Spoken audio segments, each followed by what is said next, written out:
No, No, you can move. No. You're not gonna kill me though? No, I if won't. No. Whatever you want to do. Is your camera here? The cameraman. Students, I promise you, you didn't anticipate this talk today. But the things that you don't think about that are critical to life. One of Rotary's major initiatives is always clean water and sanitation. We have that right here in Peoria. We've had it for about 100 years now. But the things you take for granted you don't think about is the sanitary district. What happens when you flush a toilet? What happens when a new business comes to town and needs major industrial treatment? How do developments happen? When you have a septic tank pumped, you think we get you. You got to take that somewhere. Most septic haulers bring their stuff right here. It's got to be treated. If you own a restaurant and you have a grease trap, as of last year, we're taking that here. It just impacts so much of what we do, so much development here. And we happen to have a treatment plant right here that is 2-time award winner of Peak Performance Awards in the nation. So I'm proud to lead it. I brought Joe Merkel here, Director of Finance for the district. Helps keep me on track for spending purposes, for budgetary purposes. There's so much to be done with it. And Joe, I appreciate all your help too. So this is a regional utility. It's publicly owned, which means, and I can feel the Snapchats going off, by the way. I know that. I'm going to check that later. Check it later. You'll regret that. Regional utility, publicly owned. So there's all kinds of utilities out there. We're the wastewater utility. There's water utilities. There's drinking water utilities, wastewater utilities, electricity, natural gas in some places, its own utility. We're a regional utility. Regional in that we serve more than one community. So we have the city of Peoria, Peoria Heights, West Peoria, Bartonville, about 140,000 customers. Most of those are residential customers, but we do have major industrial customers that rely on us. And we have minor customers as well, like restaurants and whatnot. We're 24/7, we never stop. So when COVID hit, we didn't have the luxury to say, no, we're gonna stop here. We have to stagger staff. One point, Joe and I were thinking we should have on-site trailers, so maybe we could sleep in those to isolate. I mean, it was pretty hectic at the time. 98 billion gallons of water goes through this plant. This is, if you pay a sanitary bill, this is your plant. Like I said, it's a public utility. The public owns it. There's private utilities like the water company in Peoria that's privately owned by shareholders. This is a public asset, was formed in the 1920s. This plant was built in the early 30s. We're going to go through that here in a little bit. So publicly owned regional utility. A little bit different beast than a private owned utility that may just serve one community or like Ameren that serves entire states. How did we get here though? You have to go back 100 years. I haven't pressed a button yet. It's not, It's not me. It's cool. How did we get here? So 100 years ago, long before COVID, this is the river. There were streams, rivers, outhouses, industries, all sent stuff to streams, rivers, you name it. It was awful. Long before COVID, there were waterborne diseases that killed a lot of people. And that was 100 years ago. So this is 2023. This picture was right around the 1900. The sanitary district was formed in 1927. So about 100 years ago, that's what sewage treatment was. It's terrible. Again, waterborne diseases, people dying, pretty bad spot. So the city of Peoria and a lot of neighboring communities got together and said, we've got to solve this. We can't have this. If we're going to grow a community, you cannot have this. So a study was formed. They figure out what they need to do. Treatment plants started to become kind of a big technological advancement at the time, and determine what area they wanted to serve and how they were going to grow this over time. So Yeah, about 1927, a referendum goes out and it passes, followed by another referendum of are you going to fund it through bond issuance. So kind of a interesting fact, people voted to form it, but less people voted to fund it. So form it all you want. You actually want to do something now. We're not going to allow that. But at any rate, so the thing gets formed. Construction projects happen. We're going to go through some of the construction projects here in a minute. This is your first Peoria treatment plant right here, right on Dar Street. Commercial Solvents is right here. Dar Street's here. It was originally formed to serve the Peoria combined sewers area. So combined sewer system, City of Peoria still owns that system. We do not own that system. But it had to be, something had to be formed to capture the dry weather flow of that. So that's why this all came about. Interesting fact about Peoria, 100 years ago, we had, of course, a lot of distilleries. So we were one of the few treatment plants in our region that actually had a secondary treatment, which is this area right here. And at the time, it was us, Chicago, and Milwaukee. Of course, Milwaukee, big beer area. Peoria was right up there with them. We didn't know at the time, though, that some people had a patent on this, and we didn't get the patent. So us, Chicago, Milwaukee, all got accused of patent infringement. 100 years ago, I have a file on this. It was pretty interesting. As a lawyer, that's pretty interesting. We all settled it together, too. Another fact here, this is not your normal sewage treatment plant at the time. It's different. The reason why this was built was because it was heavy industrial at the time. That whole area was industrial. Even today, we have a sewage treatment plant in Peoria that operates more like a heavy industrial plant, which is good when you've got the old ADM facility right there, which today is our largest customer. They use about a third of the capacity of our treatment plant. So even today, the fact that that plant was built the way it was back then for the community then helps today. So that's all well and good. So they got all that done. They built pipes in the ground to collect that area. Huge interceptor pipes that run right along. This is the river station right here. Kind of see where it goes. This is the river station right here. Now that's a job. Think about that. People digging, literally digging, and look at this thing. Right along the railroad tracks that are still there today, digging the pipes in the ground. Huge interceptor pipes. Interceptors is a term for a really big pipe. Most pipes come out of houses are like, pretty small. Down by the treatment plant, you're going to walk through this thing. It's still there. It still looks great. It's in great condition. We look at it. Tourist letter. Mm-hmm. Actually stood up. There's a manhole down here. Yeah. You can open that up and look at it. If you're ever out there, let me know. Keep the thing to lift the manhole cover in my car. I can do that. You look at things different when you're in the sewer business. How does that work? It's the next Rotary field trip. Don't want to see that. That's going to go in a sewer pipe. It's going to come down to me. Party bus stop next year. Yeah. That's all great in the 20s and 30s. And in our industry, everything happens like 20-year increments, okay? So you notice a theme here. And by the way, we're entering into our 20, there's big stuff about to happen. Every 20 years, something big happens. It's the 30s, Peoria builds a treatment plant and the interceptor pipe to get everything here to the plant.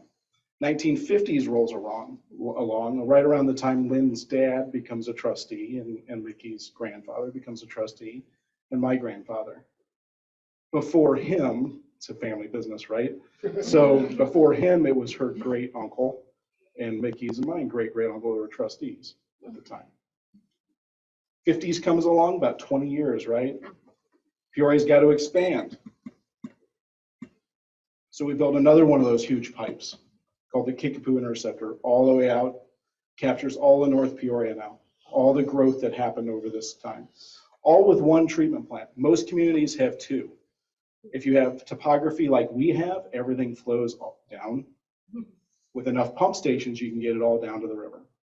We can treat it from there. We have 16 pump stations throughout this entire service area today.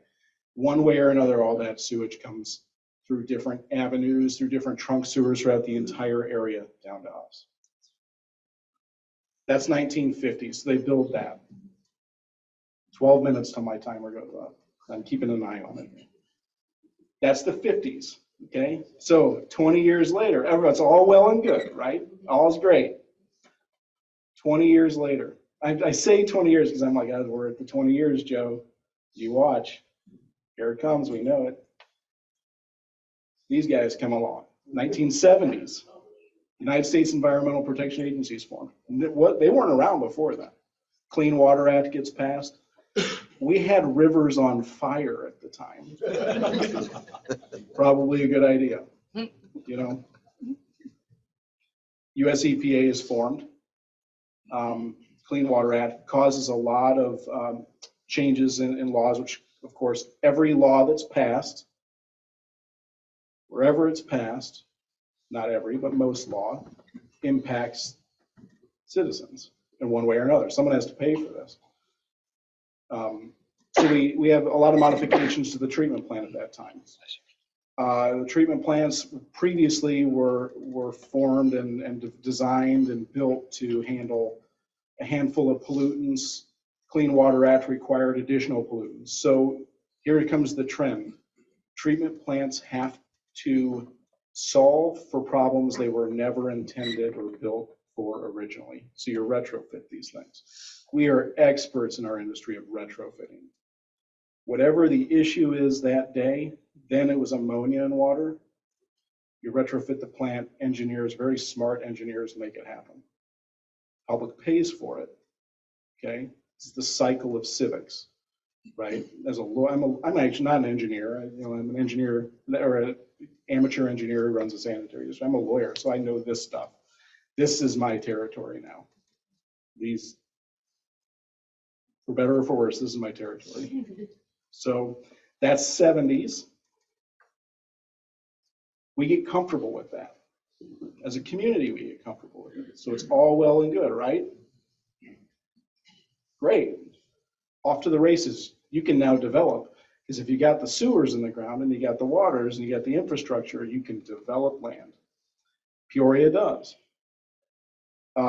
Outward, Bartonville area, that expands. We take on Mapleton, Lonza area. That whole entire area has a lot of chemical plants.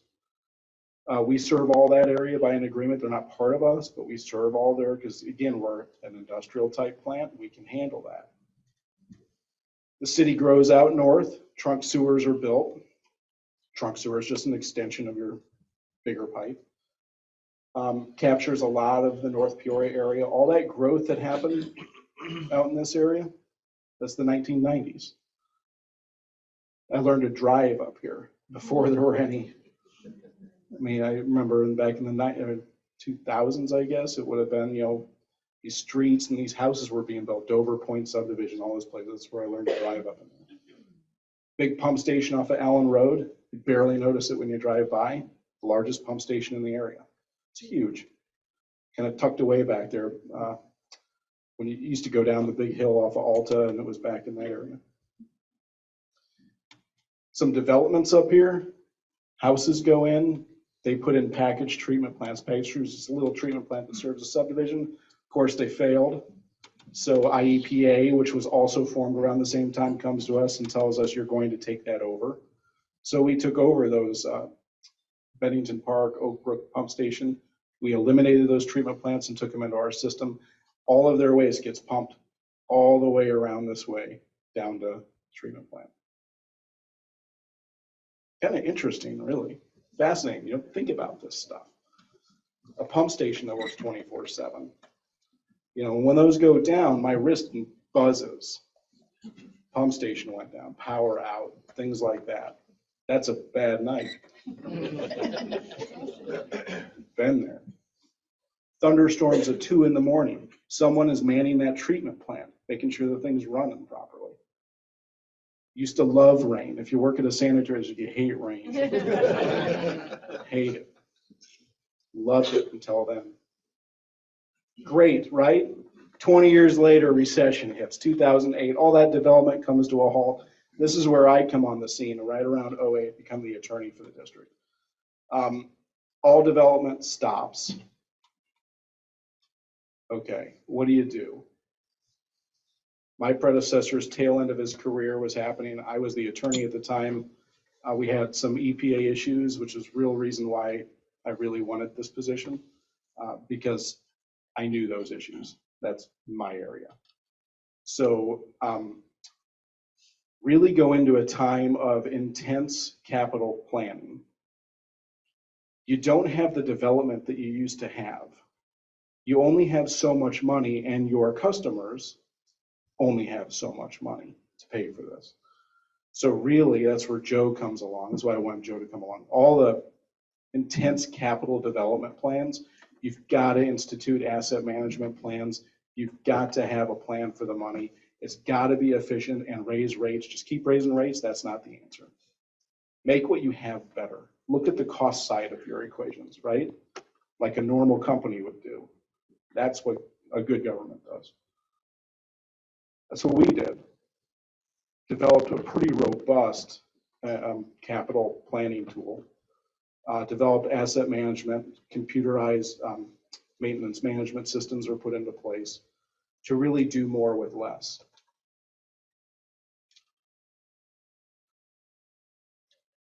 That's kind of where we were. So if you can't see this as a sailboat, you know, I come along, I get hired, right? This is kind of the area. We had EPA problems again, 20 years. If you don't know where you're going, the wind's going to take you wherever it takes you, period. That much I know about running a business. So you develop plans, right? You prioritize things. For government, this is a little unique in that we actually have strategic goals and initiatives. We're a government, but we have the luxury of running like a private company. We don't have fund accounting like the city does or the county does. We're a very narrow special purpose district. We have, operating account that we can treat this thing like a private business with one exception. We don't have shareholders and dividends to pay. You all, whoever pays a sanitary bill, owns this. So we don't have dividends to pay. So that puts us at a major advantage to do this right. We have stakeholders, not shareholders. So you can really look at your stakeholders, figure out who exactly they are, what's important to them, and then develop goals around each one. When you do that, you find out you can put metrics around it, just like many of you do in your business. We do the same thing this month for budgeting. Our fiscal year starts May 1st, so we're doing all this right now. So we put down what's important. We make the road show of, hey, community X, what are you guys thinking next year? City, county, any one of our cities, really. What are you guys thinking in terms of development? Where do you want to grow? Can we help you in that? Safety initiatives, electricity usage. We're 1.1 million kilowatt hours a month.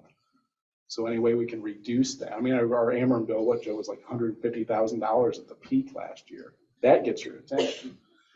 Put in metrics in place to measure it, monitor it, and figure out plans to deal with it. That's exactly what we do, just like a lot of companies do. Difference is we're just a government doing it. Yeah, I know I've got oranges over here. You got to deal with that, right? Just like a company would. So today, have an intense stakeholder focus. If you want to know more about what our plans are for capital, go to gpsdnext.com right here. You can click on any one of these, and it'll take you to different plans. Okay, and in about 2 months, our 10-year capital plans will be put on this for each one of these. So first, real big plan over here is the Cleaner River project, I call it. It's the consent decree work that we have to do. You all heard the combined sewer system the city has. They still own that. We have those big pipes that were put in the 20s. So we have a piece of that too. It's just not as big as what the city has. So we have projects we need to do by federal consent decree that we have budgeted for, we've planned, and we sure as heck are going to get them done ahead of schedule. I used to say under budget. After COVID, I don't say that anymore. Bidding is through off the charts right now. So all the contingency planning I did in that, glad we did that. Or collection system rehabilitation. A lot of communities, the treatment plant's just the treatment plant. You may own that big pipe. Peoria was different in the 20s. We said right off the bat, we're going to own those collection systems. So we own about 2/3 of the collection, all the collector pipes. So when it goes off the house and goes to the street, at the street we take over. We own it from there to the treatment plant, with one exception. The city still owns that combined sewer system, the one from the 20s, and they own part of a separate sewer system that they still maintain or own. We own everything else. So all of West Peoria's pipes owned by us. Peoria Heights, us. Bartonville, us. We own that. It's a little bit different than a lot of communities, but we just made that decision 100 years ago that we just wanted to take all that over. So we did it. Now we got to maintain it. So we have plans for that. We line pipes so you can extend the useful life of a pipe many, many decades by putting pipe liners so you never even need to dig a hole for it in most cases. We have plans for that reoccurring. We just do this. We check every neighborhood sewer in your streets. If you see a GPSD truck around, we check that right around 3 to 5 to 7 year increments, depending on what the age of the pipe is. Newer subdivisions have that PVC pipes. They don't need to be checked that often. But if you live in an older subdivision, maybe those pipes need to be checked over so often.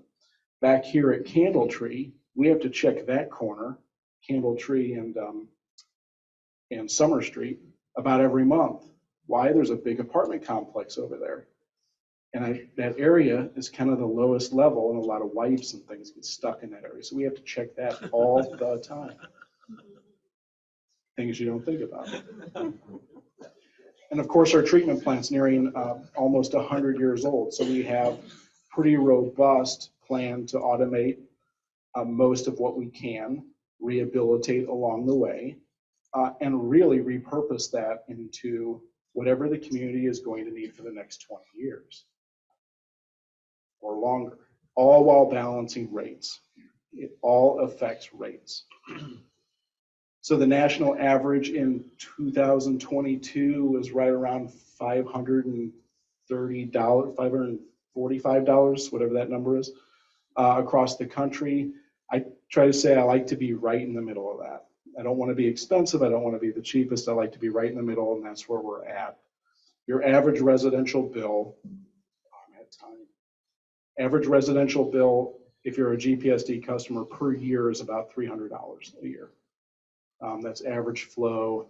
We do averaging to see what people are generally using, then take kind of your average of that.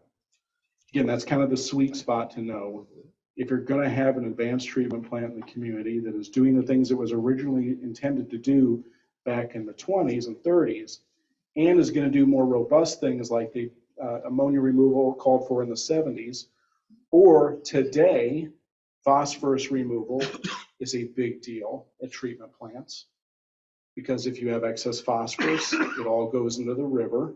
The river goes to the Gulf of Mexico eventually, creates harmful algae blooms. And if you have the entire Mississippi River basin all leading to the Gulf of Mexico, it can add up real fast. So phosphorus removal was something we retrofitted this plant for. Again, taking the treatment plant and making it something that was really never intended to do, but that's what the community needs. Or that's what the government says, that's what the community needs. So today, we have about 66 square miles of coverage in this area, again, regional in nature, about 700 miles of pipe that we either own or maintain, 16 pump stations that get everything right here. Someday in the future, we may need to add another treatment plant, like out in Northwest Peoria, that you may see that. That's not today. Today, we just have the one treatment plant that treats about 9 billion gallons every year. On an average day, like a sunny day, or even a day like today, it's about 24 hours. A drop of water will come in and it's treated and ready to go to the river. All of our effluent goes to the river. It's treated, cleaner than the river water, obviously. And either it goes to reuse, downstream for drinking water later. They take it out and use it for drinking water, just like we do here in Peoria, or it goes to the Gulf of Mexico. We do all that. We have about 70 employees, a little under 70 employees right now that do that. So that's it in a nutshell. That's the sanitary district. In the future, you're probably going to see these plants called on to do more, like PFAS removal, and your water comes right there. There's things called PFAS, these forever chemicals. Wouldn't surprise me to see those regulations come out pretty quick. Nitrogen removal, the other flip side of harmful algae blooms is nitrogen. Whatever the farmers can't get, we would tend to take out too, as in addition to them. So you're going to see these things evolve and become even more and more over time. That's it. I'll take questions if you have any. Scott, please. What do you do with the nitrogen and phosphorus that you take out? Can you sell that? Okay, so nitrogen primarily is like gasified. So, but the phosphorus tends to be sequestered in what they call biosolids. It's the solid product of going through a treatment plant. Those solids then get separated out, and then every fall we have farmers that knock on our door and say, we need phosphorus. Phosphorus is a mineral, right? They don't make any more of it. It's a finite mineral, so that's got to go to farm fields to replenish phosphorus deficiencies in the state of Illinois and a lot of other places. So we do a lot of that. And we, our industry kind of made a mistake early on. We decided we were just going to give that away. And that's what everybody does. So great question. That's where the phosphorus goes though. So when I first started as a CPA in California, I worked for the LA County Sewer Construction and Maintenance Fund, Right. SCM, we affectionately called it the SCUM Fund. They often had bicycles, body parts, things like that. Do we get that kind of thing in this area? Yeah. How much? Rarely you get $100 bill in there. Yes.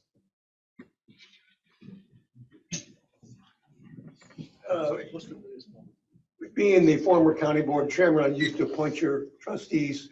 And after serving as chairman, I was actually appointed to serve about 20 years ago. And I can attest to the people in the audience that the sanitary district, being a governmental unit, is very well run, very well run. And we should be proud of that. Thank you.